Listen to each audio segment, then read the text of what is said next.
A aurora da modernidade, marcada pelo crepúsculo das divindades antropomórficas, não resultou na dissolução do sagrado, mas na sua transmutação para as profundezas da subjetividade.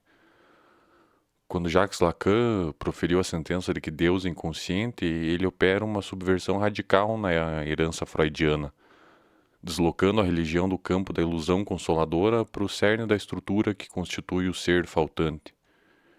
Essa afirmação de Lacan não repousa numa nostalgia teológica, mas sobre a constatação de que a própria arquitetura da linguagem exige um lugar de garantia, uma instância absoluta que sustente a rede de significados em que habitamos. A fé, sob a lente da psicanálise lacaniana, revela-se como a ossatura do laço social, o pressuposto de que as palavras portam uma verdade que nos transcende mesmo quando essa verdade se cala no real. No princípio da experiência humana reside o verbo, transfigurado na ordem simbólica que precede e acolhe o nascimento de cada sujeito.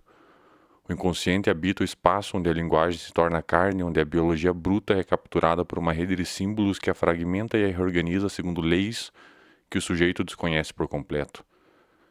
Essa submissão originária ao significante assemelha-se a um batismo estrutural. A criança, a massa de necessidade e impulso, é mergulhada na água da linguagem, emergindo como um sujeito dividido, barrado, marcado por uma falta que nenhuma palavra poderá jamais preencher plenamente.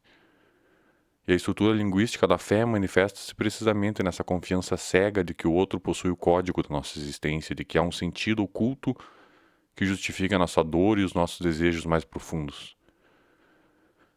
A arquitetura desse grande outro ergue-se onde o sujeito busca o seu reflexo e a sua identidade. No estádio do espelho, o ser humano encontra uma imagem de totalidade que o fascina e o aliena, uma promessa de unidade que oculta a fragmentação real do seu corpo biológico.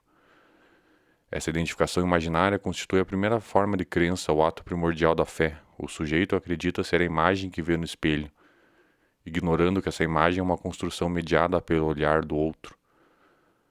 A fé nasce, portanto, como uma alienação necessária, uma exigência de encontrar um ponto de apoio fora de si mesmo para suportar a vertigem de ser apenas um fluxo de impulsos desordenados e ser sem centro. A linguagem, longe de um mero instrumento de comunicação, se revela como a condição de possibilidade para a existência do sagrado na experiência humana. O símbolo mata a coisa para que a palavra possa viver, criando uma ausência que se torna a morada do desejo. Nessa fenda intransponível entre a palavra e a coisa, entre o que se diz e o que se quer dizer, abre-se o espaço para a invocação. O sujeito fala para ser ouvido por alguém que esteja para além de seus semelhantes, um interlocutor invisível que valide o seu próprio ser. A estrutura da prece é a estrutura de toda fala dirigida ao outro, um apelo para que a falta seja reconhecida, para que o silêncio do universo seja preenchido por alguma resposta de uma alteridade radical que nos sustente. Deus, nessa perspectiva, é o nome que a cultura atribui à nossa incapacidade de estarmos sós na linguagem, a garantia de que o nosso discurso não é um monólogo vazio num deserto de sentidos. O significante mestre, aquele que ancora a cadeia de palavras e impede que o sentido se perca num caos infinito, funciona como uma representação psíquica da divindade. Ele é o ponto de chega, de basta, a costura necessária que une o tecido da realidade e nos permite dizer eu sou, ainda que esse eu seja uma ficção necessária sustentada pela gramática do outro. A fé reside na crença de que esse outro é completo, de que ele guarda o tesouro dos significantes e que a nossa existência possui um sentido depositado na sua memória eterna. A estabilidade do mundo simbólico depende de uma função que Lacan denomina o nome do Pai. É um pivô estrutural que instaura a lei e separa o sujeito do abismo ou do desejo materno. Essa função ultrapassa, claro, a figura biológica do pai, para se firmar como um significante que representa a autoridade da cultura, a proibição do incesto, o limite que torna a vida possível. O nome do Pai é o representante terrestre da transcendência, o portador de leis que nos humaniza ao nos castrar simbolicamente e que nos impõe o limite que permite o advento do desejo. E a fé religiosa é o desdobramento mitológico dessa operação psíquica. Ao adorar um Deus Pai, a humanidade celebra a força do simbólico sobre a natureza bruta, a vitória do pacto de palavra sobre a violência das pulsões sem controle. Freud, em sua visão iluminista, via a religião como uma ilusão infantil, acreditando que o progresso da ciência acabaria por dissolver a necessidade do pai protetor. Lacan percebe que a morte do pai simbólico não traz a libertação, mas a angústia pura. Sem a baliza do nome do pai, o sujeito cai na psicose, num estado onde palavras perdem a sua ancoragem e a realidade se estilhaça em alucinações sem sentido. A forclusão do nome do Pai representa a verdadeira morte de Deus na alma humana, um deserto onde o outro deixa de existir e o sujeito fica à mercê de um gozo devastador e sem limites. A estrutura da fé aqui funciona como a salvaguarda da nossa sanidade, acreditar na lei é o que nos permite caminhar sobre o abismo sem sermos devorados por sua voracidade. A proibição paterna cria o desejo ao mesmo tempo que o limita, estabelecendo um horizonte de busca que move o sujeito através do tempo e do espaço. No mito freudiano de totem e tabu, o pai só se torna uma autoridade absoluta depois de morto, quando seu nome passa a governar a horda através da culpa e da memória coletiva. A religião cristã eleva essa estrutura ao seu paroxismo com a figura do Deus morto na cruz, um pai que se ausenta fisicamente para que o seu espírito, o próprio tecido das palavras e da fé, possa governar o coração dos homens. Se Deus é inconsciente é porque ele opera nas sombras do nosso dever ser, nas ordens imperativas do superego que nos mandam gozar e nos punem por desejarmos o impossível. A divindade revela-se como um motor imóvel da nossa gramática existencial, o pressuposto de que existe uma conta final onde todos os nossos atos serão pesados na balança de um grande significado supremo. Lacan enfatiza que o pai simbólico é aquele que promulga a lei, o assento da legislação articulada que organiza o caos funcional. No entanto, essa autoridade não é absoluta. O pai é ele próprio um sujeito da lei, um ser submetido à castração que tenta transmitir uma regra que ele mesmo não pode cumprir integralmente. A fé, portanto, em Lacan não é submissão a um tirano, mas a aceitação de uma ordem compartilhada que nos permite ser outros entre outros, sob a égide de um nome que nos une e também nos diferencia. O conceito de real na obra lacaniana é fundamental para compreender a natureza do sagrado na contemporaneidade, distinguindo-se radicalmente da realidade percebida pelos sentidos ou organizada pelo pensamento. O real é aquilo que resiste à simbolização, o resíduo traumático que sobra depois que todas as explicações foram dadas e esgotadas. Deus habita o real enquanto impossibilidade radical, como o ponto onde o grande outro se revela barrado, incompleto e falho. A teologia pós-lacaniana reconhece que a fé autêntica só é possível diante de um Deus que não garante a harmonia do mundo, um Deus que compartilha a nossa própria divisão e falta constitutiva. Nesse deserto do real, o objeto A assume a função de uma relíquia, um pequeno fragmento de matéria ou som que causa o nosso desejo e que nos liga ao que foi irremediavelmente perdido no processo de simbolização. O objeto A, nesse contexto, é a isca da divindade, o brilho que nos faz perseguir o infinito através de coisas finitas e passageiras. E a fé é a persistência heróica desse desejo que não cede e que continua a buscar no mundo um sinal de algo que as palavras não podem capturar nem as mãos podem tocar. O analista, em sua posição de escuta, ocupa o lugar desse vazio primordial, permitindo que o sujeito projete nele o seu Deus, o seu demônio, para finalmente descobrir que o segredo da sua existência não está guardado em cofre algum, mas simplesmente residindo no próprio ato corajoso de falar. A coisa, das Ding, surge como o fundamento de uma contingência radical que está na raiz da singularidade de cada sujeito. Um lugar de extimidade que é ao mesmo tempo o mais íntimo e o mais estranho. A coisa será sempre representada por um vazio, um buraco negro na rede simbólica em torno do qual orbitam os nossos fantasmas e as nossas esperanças. A fé, sob essa ótica, é a relação que estabelecemos com esse vazio central. Se a religião dogmática tenta preencher esse buraco com ídolos e dogmas, a psicanálise e a grande mística convidam o sujeito a habitar a fenda, a suportar o não saber, o não dizer, o não ouvir, como a forma mais elevada de conhecimento. A ciência moderna, ao tentar eliminar o mistério do real através do cálculo, da técnica absoluta e da tecnologia, acaba por produzir uma angústia sem nome na alma contemporânea. Ao transformar o mundo num campo de objetos manipuláveis, ela retira do sujeito a possibilidade de se relacionar com o sagrado enquanto alteridade radical. A religião, prevê Lacan com uma lucidez quase melancólica, triunfará sobre a ciência porque ela possui os recursos simbólicos para dar sentido ao que a ciência torna insuportável, com a morte, o acaso, o sofrimento. O triunfo da religião em Lacan é a vingança do sentimento sobre a matéria bruta, sobre o dado bruto, sobre a estatística pura. A vitória da narrativa sobre o vazio tecnológico que desumaniza. No Seminário 20, Lacan volta o seu olhar para a mística cristã, encontrando nela uma forma de experiência que desafia a soberania do falo e a lógica da totalidade. Através da escultura de Bernini, o êxtase de Santa Teresa, ele descreve um gozo que não se deixa aprender pela contagem ou pela razão mercantil, um transbordamento que chega a tocar a borda do real. Esse gozo outro, frequentemente associado ao feminino mais acessível a qualquer ser falante, é uma forma de fé que não se baseia na submissão à lei, mas na entrega absoluta ao abismo do encontro. Santa Teresa não fala sobre Deus, ela é atravessada por uma presença que desmancha sua identidade e a faz clamar numa língua que está aquém e além de palavras articuladas ou gramáticas. A mística revela a face obscena e fascinante da divindade, o ponto onde o outro deixa de ser o mestre da lei para se tornar um poço de gozo insaciável e transbordante. Esse contato com o real é simultaneamente aterrador e glorioso, representando a falha do sistema simbólico no momento em que a linguagem tropeça e se cala diante do indizível. Para Lacan, a experiência mística é o testemunho vivo de que há algo em nós que existe, que se situa fora do sistema de significados e que só pode ser sentido como uma ferida de luz ou um incêndio na carne.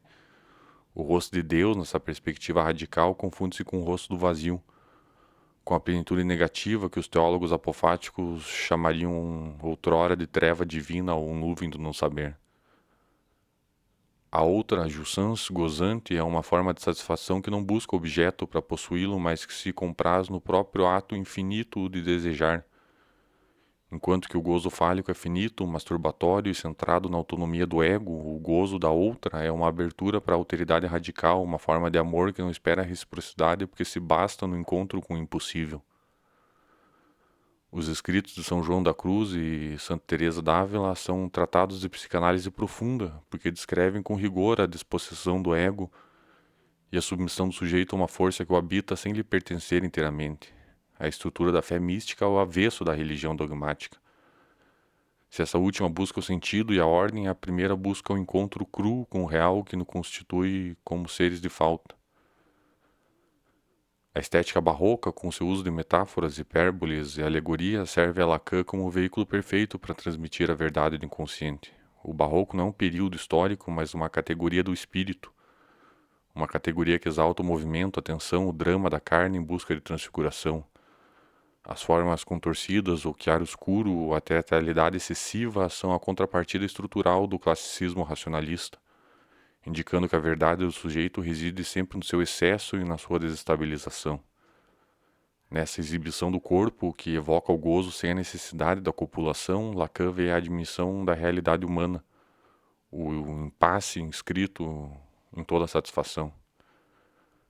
A aproximação, assim, entre a psicanálise e a teologia apofática revela uma profunda afinidade no tratamento do negativo e do silêncio. A apófase, ou a via negativa, sustenta que não podemos dizer o que Deus é, mas apenas o que ele não é, protegendo a transcendência da idolatria dos conceitos. De forma semelhante, a psicanálise opera um esvaziamento das identificações imaginárias do sujeito, conduzindo ao encontro com seu próprio vazio central, com o seu não ser constitutivo. A fé, nesse contexto, não é uma afirmação de certezas, mas a coragem de sustentar a falta diante do outro. Lacan, nesse diálogo com a tradição mística, reconhece que a verdade se estrutura como ficção, mas uma ficção que aponta para um real impossível de dizer. A ética da psicanálise, baseada no imperativo de não ceder do seu desejo, encontra um eco vibrante na renúncia mística dos santos. Desejar é aceitar a castração, é reconhecer que somos seres de carência e que nenhum objeto terreno poderá jamais fechar a ferida do nosso nascimento na linguagem. O sacrifício cristão, assim, não é a privação de um prazer menor em troca de uma recompensa futura, mas o abandono da ilusão de que somos donos de nosso destino ou senhores da nossa fala. A oração, nesse contexto, se revela como um exercício de despojamento subjetivo radical. Ao dirigir-se ao outro, o sujeito suspende o seu eu imaginário e se expõe na sua nudez mais absoluta.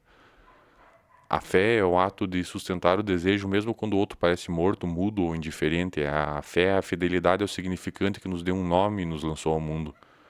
Se o inconsciente é política, é porque a forma como nos ligamos ao sagrado determina a forma como nos ligamos aos nossos semelhantes. Uma fé que reconhece o buraco no outro é uma fé capaz de tolerar a diferença e a alteridade. Uma religião que se pretende plena e sem falhas é a semente de toda violência e destruição. A abundância negativa dos encontros místicos é uma plenitude que lide com quase todos os esquemas epistêmicos e linguísticos, se não todos. É uma nuvem de desconhecimento que é mais luminosa que qualquer clareza racional. Essa experiência não é um refúgio psicopatológico, mas uma forma de existência, um modo de estar no mundo que não se reduz à sua funcionalidade produtiva. O sujeito místico habita o seu sintoma com a sabedoria que ultrapassa a explicação, transformando o seu sofrimento ou seu não saber num ato de criação e de louvor ao impossível. Assim, o diagnóstico lacaniano sobre o triunfo da religião baseia-se na sua capacidade inigualável de secretar sentido para a existência. A ciência, embora eficaz no domínio da natureza, é incapaz de responder à pergunta sobre o porquê da vida e o sentido da morte. À medida que a ciência introduz experimentos cada vez mais estranhos e angustiantes na vida cotidiana, a religião ergue-se como refúgio que traduz essa estranheza em providência divina ou em mistério sagrado. A religião é invencível para Lacan porque ela possui os recursos simbólicos para acolher o real traumático e integrá-lo numa narrativa que permita ao homem continuar vivendo. Esse triunfo, claro, não deve ser confundido com o retorno à fé ingênua do passado. Na contemporaneidade, a religião funciona muitas vezes como um mecanismo de evitamento da angústia, uma forma de racionalização que mantém o inconsciente à distância. O papel da psicanálise nesse cenário não é o de combater a religião, mas o de ser o seu sintoma persistente, o lembrete de que no coração de todo sistema de sentido reside um vazio que não pode ser preenchido. A psicanálise deve funcionar como a guardiã do real, aquela que impede que a religião se transforme num narcótico que adormece o desejo. Deus inconsciente, então, porque mesmo numa era secularizada e técnica, continuamos a agir sobre a sombra de um juízo invisível, como se a nossa história tivesse um propósito transcendente e como se o amor fosse algo mais do que uma coincidência biológica. A estrutura da fé sobrevive no laço social, na confiança básica necessária para que a palavra circule e para que os contratos sejam cumpridos. A crença no outro é a condição da possibilidade da própria linguagem. Sem essa fé fundamental, o mundo se tornaria um lugar de puro autismo e de violência desenfreada. A ciência, ao rejeitar o nome do pai, corre o risco de se tornar mais despótica e obscurantista do que qualquer teocracia, ao pretender que o real possa ser inteiramente varrido por fórmulas matemáticas. Ela produz um novo real que exclui o sentido e invade o espaço da vida humana com objetos que não desejamos, mas que somos compelidos ao consumir. A religião, com toda a sua carga de tradição e mito, permanece como a única barreira que ainda consegue nomear o desamparo humano e fornecer uma liturgia para o luto e para a esperança. No percurso final do ensino de Lacan, a ênfase desloca-se um pouco da primazia do simbólico para a complexidade do sintoma, a quarta corda que amarraria o real simbólico imaginário de forma singular para cada sujeito. A fé deixa de ser uma adesão ao sistema universal para se tornar uma invenção subjetiva, uma nominação que permite ao ser falante saber fazer com o seu gozo. Essa forma de fé é poética no sentido mais profundo da palavra, porque ela cria um mundo onde antes apenas havia um caos de sensações e ruídos de palavras alheias. A ressurreição, sob essa ótica, não é um evento biológico futuro, mas o ato de nascer para a linguagem como um sujeito que assume a sua própria falta.